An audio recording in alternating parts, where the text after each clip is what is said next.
moment, et poisi selline kuvand, nagu siin äsja tutvustati, on mõnevõrra saanud sotsiaalseks normiks.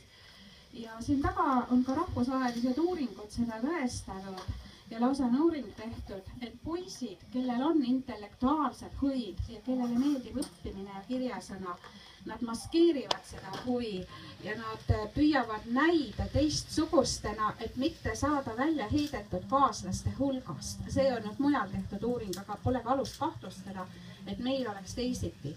Ja nüüd siit ka mõned laused sellest meie uuringust, nii poiste kui tüdrukute poolelt. Üks poiss ütles kahjatsevalt, tüdruk olla on kergem, sest nemad saavad õppida. Ühesõnaga, nende puhul on õppimine aktsepteeritud. Siis veel tüdrukute poolelt. Poisse vaadatakse imelikult, kui äkki neil on liiga head hinded ja poisse narritakse liiga hea õppimise pärast. Ühesõnaga, et see on omamoodi sotsiaalne norm õppida hästi ja miks? Sest hästi õppimine kooli kontekstis tähendab allutatud olemist kooli normatiivsusele, aga maskuliinsusega kaasneb niisugune moment ühiskonnas, et oled vaba, oled lahe, sa ei lase ennast allutada. Ja siin tooksin sisse naisõpetaja momendi, et kui veel poisse allutab mingi naisõpetaja, keda neil on 86%, siis see riivab ühte väga intiimset ja hingelähedast omadust inimesest, see on tema sooidentiteet. Nii et ühesõnaga siin taga on mitmekihilised ühiskonna varjatud stereotüübid ja küsin, Maria, kas ma vastasin? On veel keegi, kes tahaks hetkel küsida midagi? Ma läheks lihtsalt ühe teemaga edasi, mis siin tõstatati, et üks asi on, eks ole, lapsevanema koostöö kooliga, aga teine asi, mis Tiiu ka välja tõi, eks ole, et kui me võtame selle Eesti keskmise õpetaja, kes on 48-aastane naine,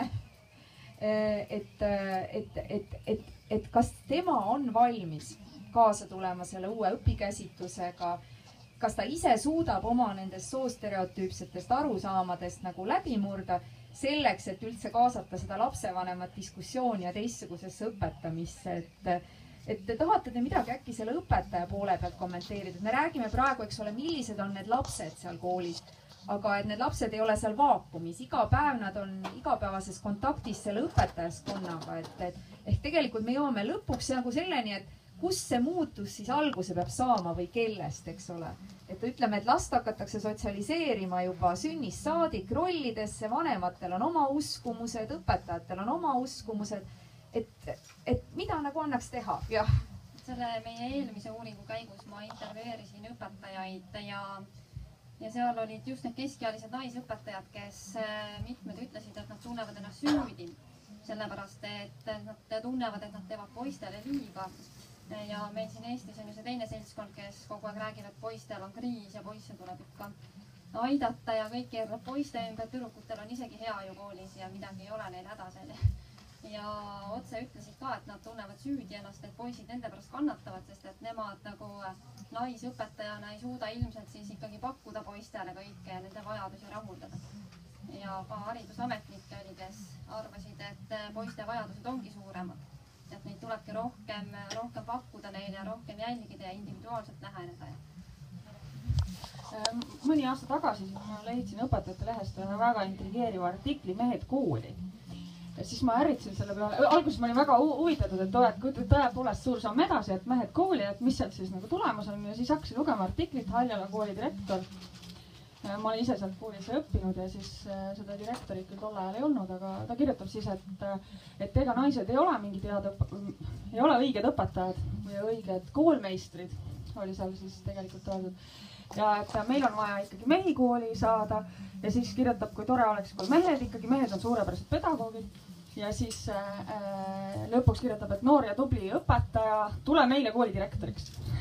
See oli selline õpetajate lähe pikk artikkel, mille ma siis oma blogis vastasin. Et kuidas see saab olla, et nii-öelda kala hakkab mädanema peast või kuidas vanasti öelda. Et kui noh, kui me vaatame nagu näiteks praegu, me täna siin arutasime, et kes on siis olnud need meie naisministrid, et ma tahan lihtsalt sogada seda vett ära, sellepärast et alati öeldakse, et õpetajad peavad selle probleemi lahendama. See on nende probleem. Need keskealised naised, kes ei saa hakkama nüüd, me oleme rahulolematud, nad vaatavad, mida nad annavad meie poistele edasi, nende tulemused on halvad, et nemad peavad selle probleemi lahendama. Tegelikult see ei ole ainult, see ei ole probleem, mis niimoodi laheneb, et ulatame nüüd nagu neile mingisuguse võtmekese või ma ei tea, 3. päeval teeme neile ühe koolituse ja siis on nagu unustame selle teema.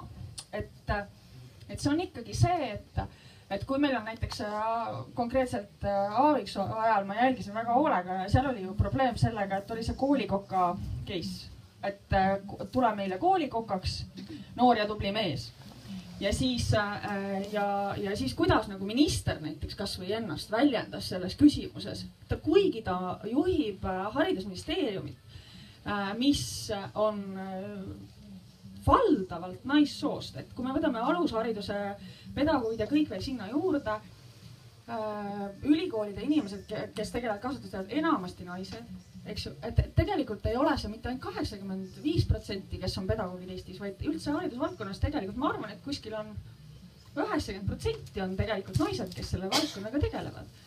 Ja siis võtab minister sõna sellisel moel nagu, et umbes, et need naised siin organisatsioonis, et meil ei ole mingit diskrimineerimise probleemi, soolisuse küsimus ei ole üldse nagu küsimus. Et täna on meil küll nüüd uus minister, aga nagu kui me vaatame Ligi on ju ajalugu, siis mina igatahes oli nagu täitsa nagu et keerame veel teravust juurde.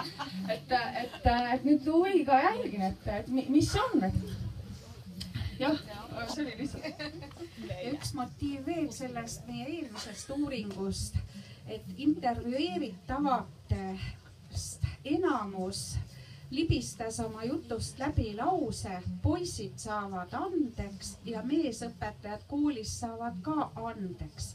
Ühesõnaga, et ootused, nõuded meesterahvale nii õpilasena, ka üliõpilasena kui ka siis õpetajana on väiksemad juba sellepärast, et nad on rariteetne nähtus.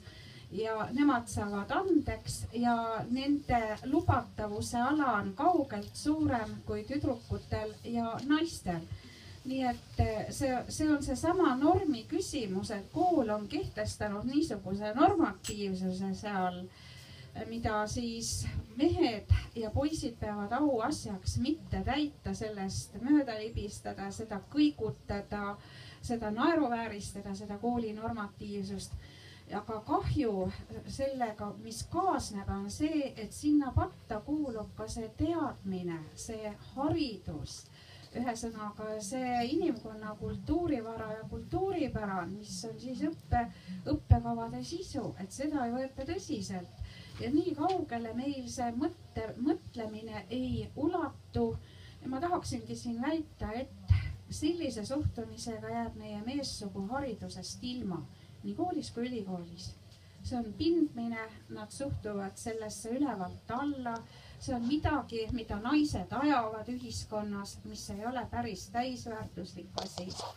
Ja tulemuseks me saame siis meessoo, kellest kooliharidus on mööda libisenud, aga kellel sedavõrd enam võib-olla on ma ei tea öelda, eneseteadlikkust ja ülbust minna juhtima valdkondi, mida nad ei tunne. Ehk siin Facebookis läbi libisenud arvamine hariduse lõpp on ligi, mis siin kevadel liikus ringi.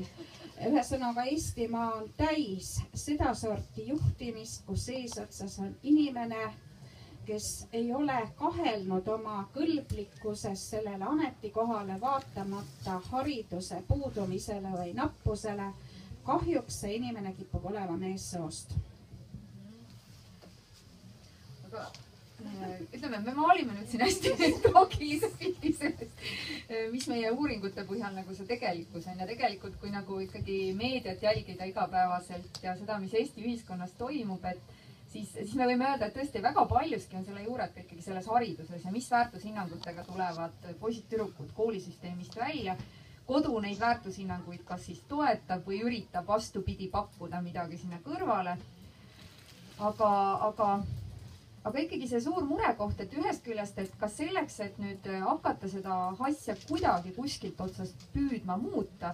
Esimene küsimus muidugi üldse see, et kas on vaja muuta. See ongi tegelikult selle meiega selle diskussiooni üks küsimus, et võib-olla on nii, et loodus ongi meid teinud erinevateks, et meile ongi erinevad võimed, eks ole, et mehed ongi loodud juhtideks ja naised ongi loodud kasutäitjateks.